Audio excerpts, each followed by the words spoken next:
Alright, I got a deck profile here for Darklords. It's a deck that I think is still relevant even today in 2018. And I'll start off. So I'm playing 3 Ixchel. Ixchel is like kind of the ace monster. She's your draw card for the deck. Playing 3 Superbia. When he's summoned, he summons another fairy from the grave, which is all the Darklords, and then you use him for trap fodder and for trade-in. Also playing 3 Amdusk. Now the reason I'm playing 3 Amdusk is because I'm playing a small Lightsworn engine. So I'm playing 3 charge, 2 raiden. But not only that, there's a combo with ukoback. So missing my third one, I think I left it at locals or something. But there's a combo with these two. All you need is another Darklord card in hand and these 2 cards, and you can normal summon ukoback. Ukoback will send a search. Then you can dump Amdusk and another Darklord card, get your search. You're gonna search for the reborn. You're gonna reborn the Amdusk. So now you're gonna have ukoback and Amdusk on board. And then you're gonna use Amdusk effect to pay 1,000 life points, copy to search, and you're gonna search the trap. So this is like a basic board you can make.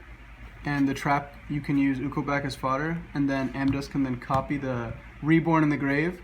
Ukoback will get summoned. You get a search. The searcher will go back into the grave, and then you can keep doing plays from then on, and it kind of loops in a circle like that. Let's see. So that is all my 3 of monsters.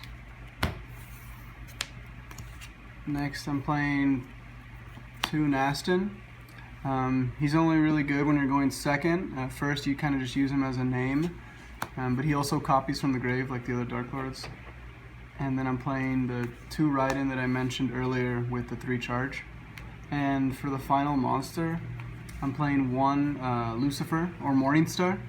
And I use him because he's a win condition going second, but going first, with that play that I just showed you, this is super strong because you tribute summon them over the 2, the ukoback and the Amdusk, and you can keep doing plays on from there. So a lot of the times you don't have a super strong like turn 2 play, but this makes your turn 2 plays really strong. And for the spells, playing 3 Contact, which is the reborn, and it's also searchable. It summons them in defense mode. And I'm playing 3 of the Rhoda, which searches any of the cards in the archetype. So spell, trap, monster, it searches all of them. And it can also be copied from grave. And then I'm playing the 3 charge. So it's like super grave heavy deck with Amdusk and all the reborns. Charge is really good. And it helps you play around Droll and Lockbird too. And I'm playing 3 Into the Void.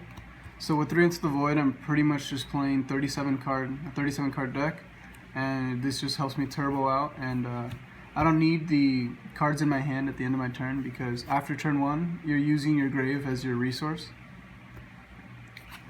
I'm playing 2 trade-in.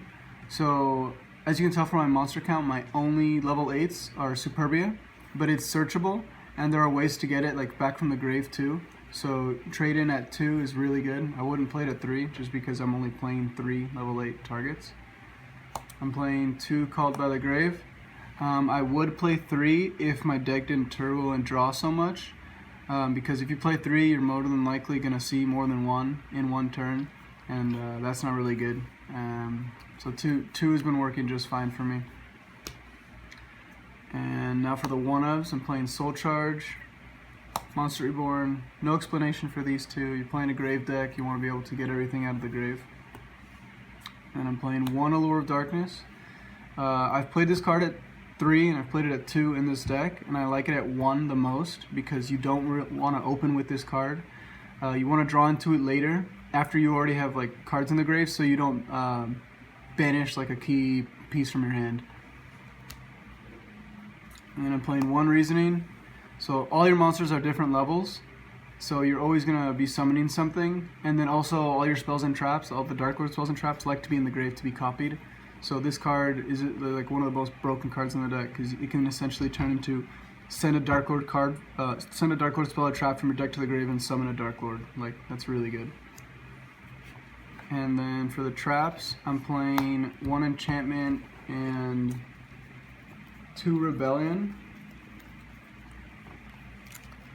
And rebellion is going to be your main piece that you set up with. Enchantment is for kind of like rogue decks or OTK. But rebellion is non-targeting destruction, and this is non-targeting take control, so they're both really good and they can both be copied by all the Darklords.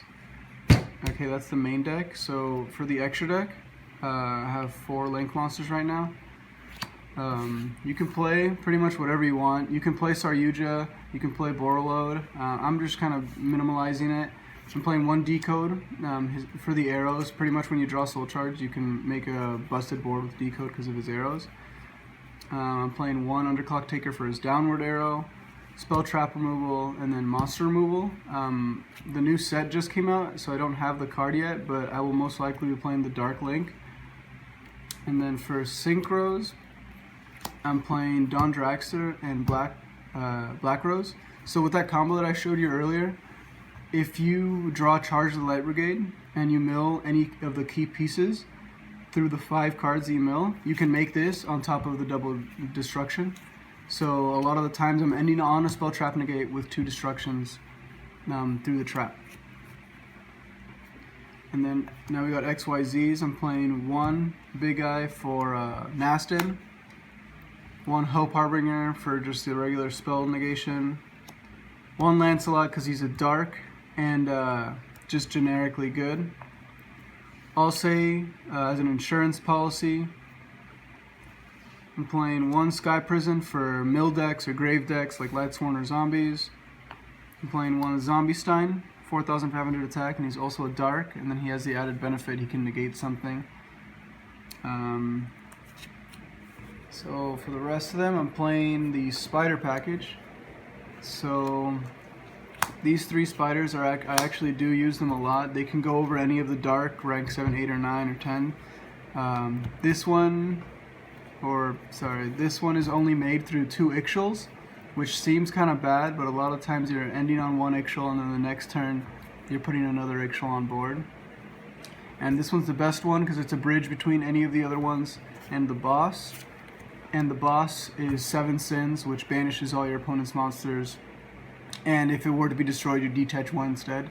And since you're making it over the other XYZs, you're always going to have a lot of material for it to live.